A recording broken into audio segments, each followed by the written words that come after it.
Привет и добро пожаловать sur ma chaîne Conteuse de plumes. Aujourd'hui, j'avais envie de vous conter une plume russe, une plume du 19e siècle, la plume d'Alexandre Nikolaïevitch Afanassiev.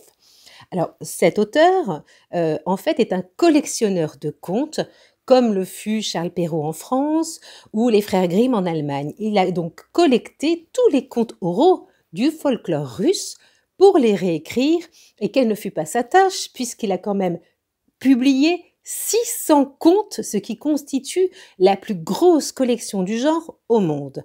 Alors Afanassiev, qui était considéré comme progressiste en son temps, a subi la censure, il a été ostracisé et il est mort en fait dans la plus grande misère à l'âge de 45 ans, une misère qui l'a même conduit à vendre sa précieuse bibliothèque. Alors que trouve-t-on dans les contes russes ? On ne trouve pas le loup que l'on rencontre chez nous, mais on va plutôt rencontrer cet ours que l'on nomme affectueusement Mishka. Il n'est pas rare que les enfants nomment leur petit ours Mishka en Russie. On va trouver ce renard rusé qui va essayer vraiment d'embêter cet ours. On va aussi trouver Vassilissa, qui est une jeune fille belle, intelligente, au cœur pur, qui parfois a des pouvoirs magiques et que l'on rencontre dans plusieurs contes. Et enfin, il y aura Ivan. Alors, si c'est une fratrie, Ivan sera toujours le petit dernier. Il peut être fils de paysan, fils de tsar. En tout cas, c'est un personnage sympathique, courageux, malchanceux et moins bête qu'il n'y paraît au premier abord. Et puis surtout, il y a cette figure de la Baba Yaga, cette sorcière redoutable, ogresse, qui va dévorer tous les gens qui s'approchent de son isba, qui est bien sûr au fin fond de la forêt. Comme dans tous les contes. Heureusement, elle n'est pas au carrefour du village. Alors, cette Baba Yaga a quand même cette particularité qu'elle peut laisser la vie sauve à certaines personnes si elles considèrent qu'ils le méritent. Alors aujourd'hui, je vais vous lire un de ces contes, pas les 600. Ce sera Vassilissa la très belle. Alors je vais vous le lire dans cet ouvrage, qui est un recueil donc des contes russes d'Afanassiev et qui a été récemment traduit par Anne-Marie Passaret. Alors, qu'est-ce qu'on trouve dans Vassilissa la très belle ? Vous allez retrouver un personnage, ça va vous dire quelque chose, que l'on trouve chez Charles Perrault, que l'on trouve chez les frères Grimm, que l'on trouve même en Asie, qui porte le nom de Yexian, si je ne me trompe pas, et qui en fait est inspiré, enfin, serait inspiré de la vie d'une certaine Mathilde de Morimont qui aurait vécu au XIIe siècle. Alors ce personnage, ce n'est autre que Cendrillon, Cucendron, celle qui passe de la cendre de sa cheminée au faste de la cour. Tout ça parce qu'elle est gentille, elle a bon cœur, elle est intelligente, elle est dévouée et elle fait un beau mariage. Donc voilà, alors vous connaissez le principe de ma chaîne, ce sont des lectures ou des beautés, donc je m'excuse si d'aventure il y a du savonnage, il y a des hésitations, mais voilà, il s'agit de lire les contes ou les nouvelles comme sous un arbre à palabres, comme autour d'une cheminée de façon spontanée. Alors allons-y pour Vassilissa la très belle. Il était une fois un marchand qui, après 12 années de mariage, finit par avoir une fille, Vassilissa, la seule qu'il eût jamais eue. La petite fille n'avait que 8 ans quand sa mère mourut. Sentant sa fin très proche, la femme du marchand appela son enfant. Elle sortit de sous les draps une poupée et la lui remit en disant « Écoute bien mes dernières paroles, ma toute petite Vassilissa. Souviens-t'en, aie confiance en elle et agis comme je vais te le dire. Je vais mourir, et moi, ta mère, je te donne ma bénédiction, et je te laisse aussi la poupée que voici. Tiens-la toujours cachée sur toi, ne la montre à personne, et le jour où tu auras du chagrin, donne-lui à manger et demande-lui conseil. Une fois nourrie, elle saura te dire comment surmonter ton malheur. » Puis la mère de Vassilissa embrassa la fillette et rendit l'âme. Le marchand pleura sa femme. Il respecta le temps du deuil, puis il songea à se remarier. C'était un brave homme, il plaisait à bien des femmes, mais une petite veuve qui n'était plus très jeune et qui avait 2 filles du même âge que Vassilissa l'intéressa tout particulièrement. Elle ferait, pensait-il, une bonne maîtresse de maison et une mère avisée. Le marchand la prit donc pour femme, mais il s'était trompé. La veuve n'aimait pas Vassilissa. Vassilissa était la plus belle fille du village. Sa belle-mère et ses sœurs en étaient jalouses. Alors elles l'accablèrent de travail pour la faire dépérir et l'obligèrent à travailler dans les champs pour qu'elle y perde son teint délicat. Elle lui rendait la vie impossible. Vassilissa supportait tout, sans se révolter. Chaque jour la voyait plus belle et plus épanouie encore, tandis que sa belle-mère et ses filles se desséchaient et dépérissaient. Leur cœur rempli de haine, et pourtant, comme des dames, elles se prélassaient tout le jour sans rien faire. Comment faisait Vassilissa? Sa poupée l'aidait. Sans elle, comment serait-elle venue à bout de tant de travail? La plupart du temps, Vassilissa ne mangeait pas beaucoup, et elle mettait de côté les meilleurs morceaux, puis le soir, quand tout le monde dormait, elle s'enfermait dans son cagibi, et elle faisait manger sa poupée en lui parlant. « Tiens, ma poupée, mange. Écoute mon chagrin. Je suis trop malheureuse chez mon père. Ma belle-mère me tourmente sans cesse. Dis-moi que faire pour survivre et être heureux sur sa terre. » Quand la poupée avait fini de manger, elle pouvait donner des conseils et consoler Vassilissa. Elle accomplissait alors tout le travail du lendemain. Vassilissa, elle, prenait le frais du matin, cueillait des fleurs dans le jardin, et la terre était retournée, les choux arrosés. La poupée apportait l'eau et chauffait les fourneaux. Elle montrait aussi à Vassilissa les herbes qui protègent du soleil. Et grâce à la poupée, la vie redevint douce. Les années passèrent. Vassilissa devint une jeune fille. Les jeunes gens se pressaient autour d'elle, mais personne ne courtisait ses sœurs. Sa belle-mère, plus en colère que jamais, et conduisait les prétendants en leur disant « Je ne donnerai jamais la plus jeune avant les aînés ». Puis elle rouait Vassilissa de coups. Mais un jour, les affaires du marchand l'appelèrent loin, et il dut s'absenter de chez lui pour longtemps. Après son départ, la belle-mère s'en alla elle aussi, et s'installa au plus profond de la forêt dans une maison proche d'une clairière où se dressait l'isba de Baba-Yaga. La sorcière ne laissait entrer personne et dévorait tous ceux qui s'approchaient de chez elle. La femme du marchand aménagea sa nouvelle maison, en trouvant 1000 prétextes pour envoyer Vassilissa seule dans la forêt. Mais l'enfant détesté rentrait toujours sans encombre, car sa poupée lui montrait le chemin et l'éloignait de l'isba de Baba-Yaga. Puis vint l'automne. Pour occuper les longues soirées, la mère distribua de l'ouvrage à ses filles. À chacune sa tâche. De la dentelle pour la première, du tricot pour la seconde, du lin à filer pour Vassilissa. Et puis, la mère éteignit le feu partout dans la maison, à l'exception d'une seule bougie dans la pièce où travaillaient les jeunes filles. Ensuite, elle partit se coucher. Les filles se mirent à l'ouvrage. Soudain, un courant d'air souffla la flamme de la bougie. L'une des filles prit les pinces et fit semblant de redresser la mèche, mais comme sa mère le lui avait ordonné, elle éteignit la flamme, feignant une maladresse. Les jeunes filles s'écrièrent « Oh, qu'allons-nous faire? Il n'y a plus de feu dans toute la maison, et nous n'avons pas fini notre travail. Il faut aller chercher du feu chez Baba-Yaga. » La dentelière dit-elle « Ah, moi j'irai pas, je vois assez clair à l'allure de mes épingles. » Et la tricoteuse affirma « Moi non plus, je n'irai pas, je vois assez clair à l'allure de mes aiguilles. » Et toutes les deux se retournèrent vers Vassilissa. « C'est à toi d'aller chercher du feu. Cours vite chez Baba-Yaga. » Et de force, elles chassèrent Vassilissa hors de la pièce. Vassilissa se réfugia dans son cagibi. Elle fit manger sa poupée en lui disant « Tiens, poupée, mange à ta faim. Mais écoute mon chagrin, elle m'envoie chez Baba-Yaga chercher du feu, cette sorcière va me dévorer. » La poupée termina son repas, ses yeux se mirent à briller comme 2 lanternes. « Ne crains rien, Vassilissa. Va où l'on t'envoie, mais prends soin de me garder toujours sur toi. Avec moi, il ne t'arrivera rien de mal chez Baba-Yaga. » Vassilissa se prépara à partir. Elle mit la poupée dans sa poche et s'enfonça dans la forêt épaisse. La petite fille marchait en tremblant. Soudain, un cavalier la dépassa au galop. Blanc, vêtu de blanc, sur un cheval blanc, harnaché de blanc, l'aube poignit à l'horizon. Elle poursuivit sa route. Un second cavalier la frôla au galop. Rouge, vêtu de rouge, sur un cheval rouge. Le soleil se leva. Vassilissa marcha toute une nuit et toute une journée. Ce n'est qu'au soir du 2e jour qu'elle déboucha dans la clairière où se dressait l'isba de Baba-Yaga. Une palissade faite d'ossements humains entourait le domaine de la sorcière. Des crânes d'hommes étaient enfoncés sur des pieux. Leurs yeux la regardaient. Des jambes servaient de portail. Des mains remplaçaient les verrous. Une bouche aux dents pointues tenait lieu de serrure. Vassilissa s'arrêta, figée par la peur. Soudain, un nouveau cavalier s'approcha, noir, vêtu de noir, sur un cheval noir. Il galopa jusqu'au portail et disparut comme aspiré par le sol. La nuit tomba. Mais l'obscurité ne dura pas longtemps.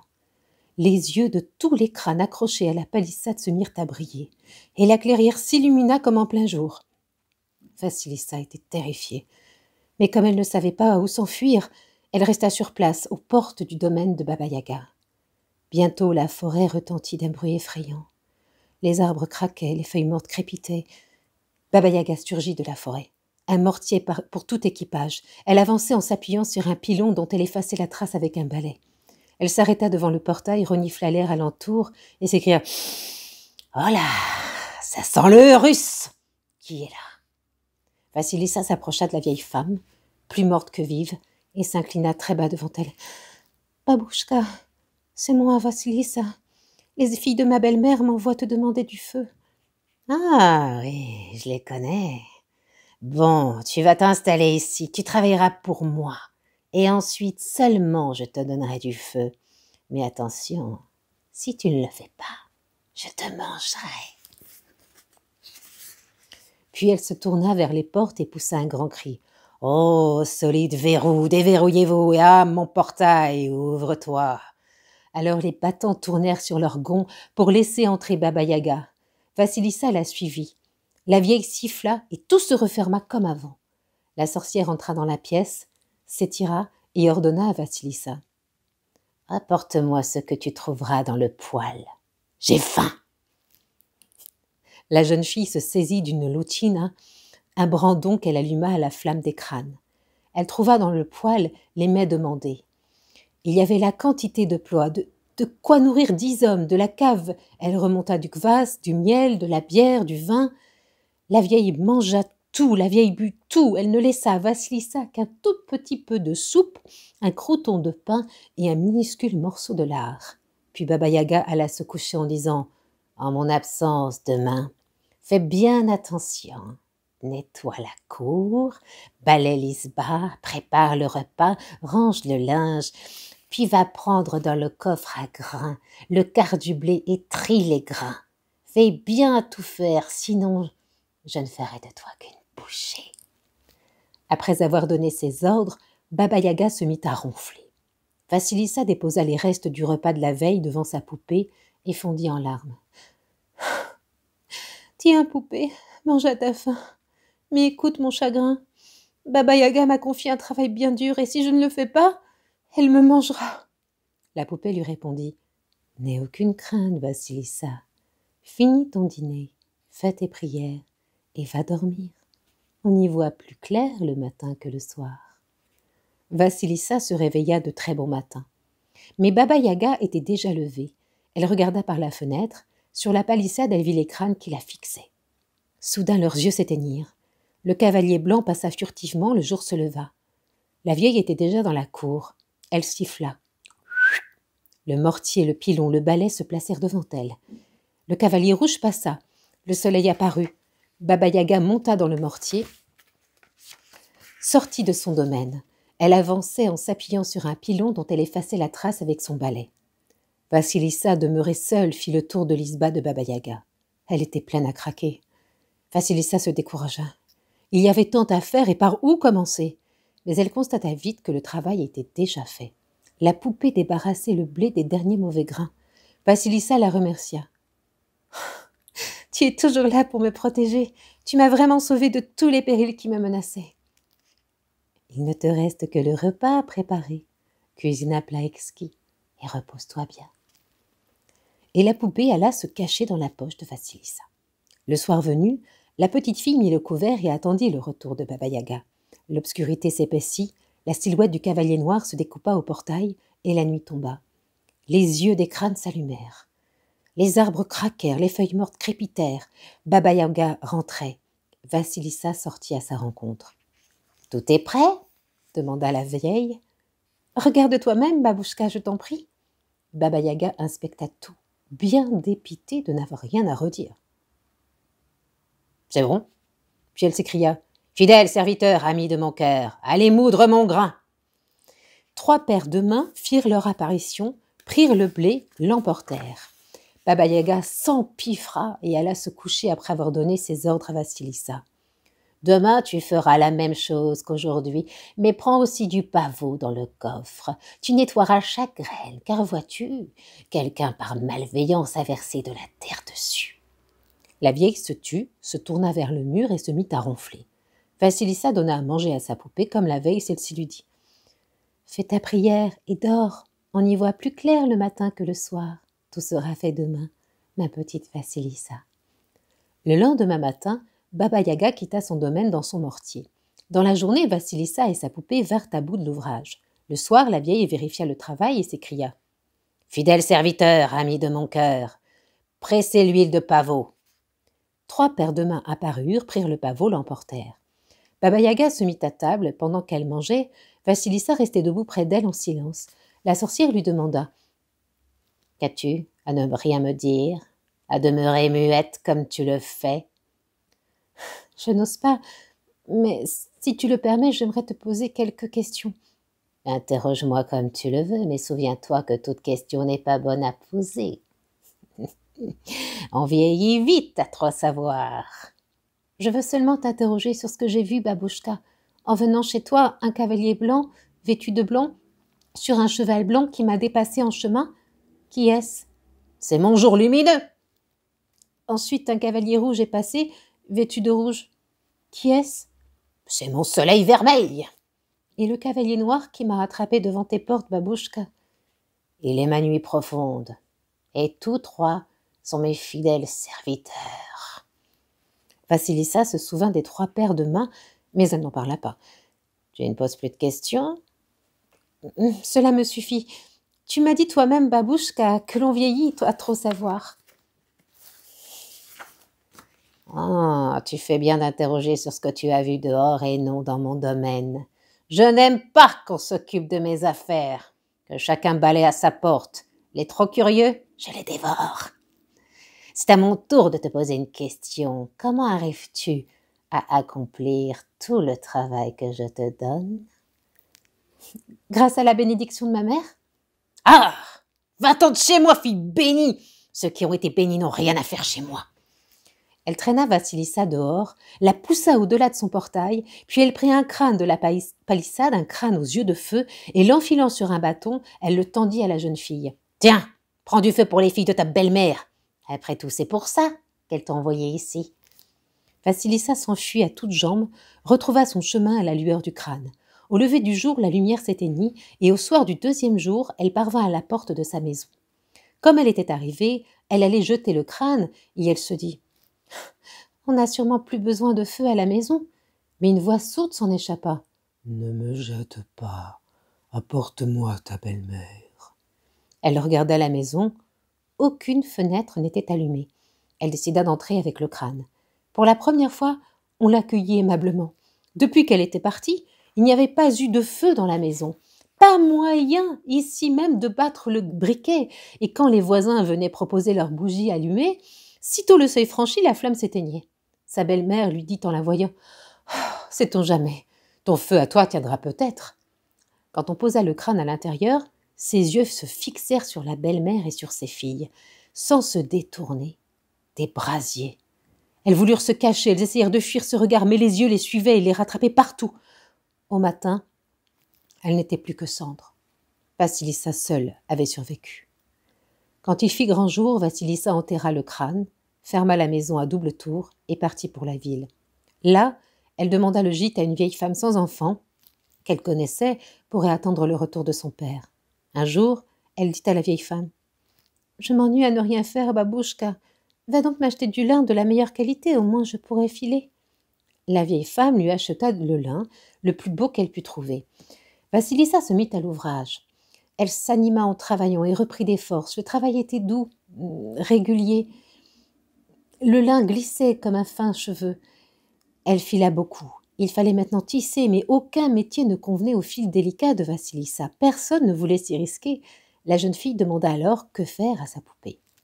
« Trouve-moi une planche de bois, cherche un vieux bâton bien lisse, apporte-moi aussi du crin de cheval, et je le fabriquerai, » lui répondit-elle. Vassilissa lui procura tout ce qu'elle avait demandé et partit se coucher. En une nuit, la poupée fabriqua un métier à tisser. À la fin de l'hiver, le tissu était prêt, si fin qu'on pouvait le passer par le chat d'une aiguille. Au printemps, une fois la toile blanchie, Vassilissa dit à la vieille « Babouchka, vends cette coupe de tissu et garde l'argent pour toi. » La vieille femme poussa des cris d'admiration. « Oh, mon enfant, mais qui, sinon un tsar, pourrait se permettre de se vêtir avec cette toile? Je vais la porter au palais. » La vieille femme alla donc au palais et fit les 100 pas sous les fenêtres. « Qu'attends-tu » lui demanda le tsar en l'apercevant. « Majesté, je t'ai apporté une toile de lin qui t'étonnera, et je ne veux la montrer qu'à toi seul. » Le tsar ordonna qu'on lui amène la vieille. Il regarda l'étoffe et s'émerveilla. « Combien en demandes-tu » ? « Elle est sans prix, tsar, petit père. Aussi je te l'offre. » Le tsar la remercia et lui fit remettre les cadeaux. Maintenant, il voulait 12 chemises taillées dans cette belle toile. Ses tailleurs la coupèrent, mais personne ne fut capable de coudre un tissu si fin. On chercha longtemps en vain. Alors le tsar fit revenir la vieille. « Tu as su filer et tisser cette toile.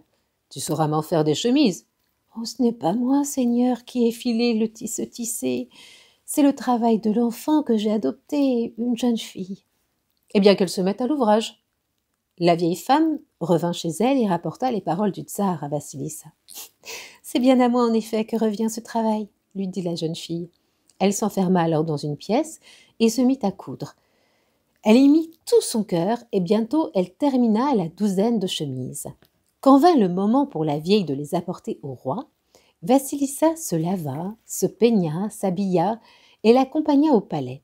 Tandis qu'elle attendait sous les fenêtres, un serviteur traversa la cour et s'approcha d'elle. « Notre Majesté le tsar veut voir l'habile couturière à qui il doit ses chemises et la récompenser de ses propres mains. » Vassilissa la très belle se présenta dans la salle du trône. Le tsar ne l'avait pas plutôt vue qu'il en tomba éperdument amoureux. « Ta beauté est telle que je ne pourrai plus jamais me séparer de toi.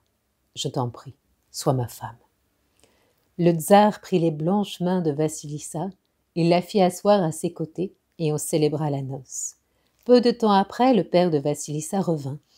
Il se réjouit du sort de sa fille et décida de rester vivre auprès d'elle.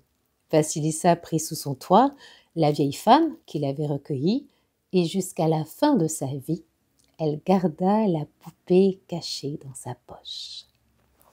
Voilà, j'espère que vous avez aimé la lecture de ce conte. Je vous conseille d'ailleurs cette édition, Les Contes rudes d'Afanassiev, traduit par Anne-Marie Passaret. Et je vous souhaite bien sûr de belles lectures de plumes. Et à bientôt sur ma chaîne. À bientôt.